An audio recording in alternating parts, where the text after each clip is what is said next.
I'm Brittany Williams, and we are actually sitting in the Three Monkeys where my life was saved back on December 6, 2014, where I suffered sudden cardiac arrest.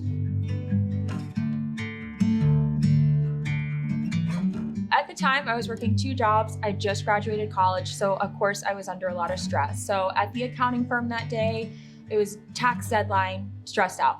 And all of a sudden, the left side of my body went numb and tingly. And I ran to my boss. I said, hey, something feels off. And she's like, Brittany, you're 24 years old. That would never happen to you. Little did I know, 3 days later, I was on the ground with no pulse and cardiac arrest.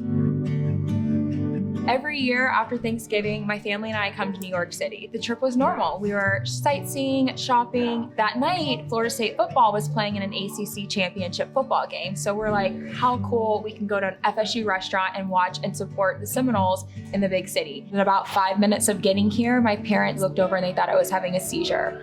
Eyes rolled in the back of my head. My arms were straight out in front of me. So my mom and dad looked at their friends and said, go see if there's a doctor in the restaurant.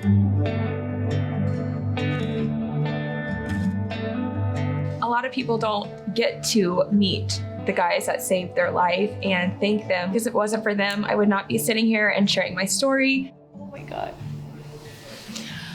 Are you okay? I'm like so emotional right now. I'm okay. As soon as I looked in the room, I saw this young, beautiful, like otherwise, seemingly healthy person just lying lifeless on the floor. Your parents, your family was surrounding you, hysterical, as my family would be. And so the first thing I did was I went to go to check your responsiveness, and totally unresponsive. I made sure someone was calling 911, looking for a defibrillator, and just started CPR. It's a traumatic, process to the sternum. I could feel your ribs cracking, and I could feel like cartilage moving, and felt like an hour that we were doing CPR. It was terrifying. I didn't know if you were going to make it. Fortunately, the EMS came in and they brought a defibrillator. I think they gave you 2 shocks, and then your heart came back. It's really only like 8% or something like that of people in your situation survive without any neurological damage. We're just very grateful.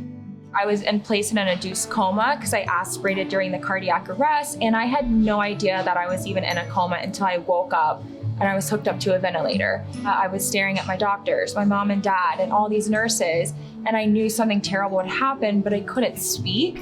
So tears started streaming down my face. He diagnosed me with a condition called long QT syndrome, and which causes chaotic fast heartbeats in the electrical system of your heart. And he then told me that I wouldn't be able to fly back home to Florida until I got surgery to implant an implantable pacemaker and defibrillator. Very just grateful and appreciative to be able to see you alive and well and thriving. People lose their lives every day due to somebody not knowing CPR, but I'm here today because somebody did. It's important to support the American Heart Association, Go Red for Women, because they are so passionate about educating women, and they also are so passionate about teaching CPR, because CPR saves lives. I never thought in a million years that I would be fighting for my life at the age of 24. So I think it's so important that we come together and support each other, our friends and family, about how important heart disease really is, and we can come together and save one life at a time. I just want to thank everybody that's sitting in the room today for supporting this amazing organization. I think the reason why I'm so positive is because I got a second chance at life, and not many people are able to say that.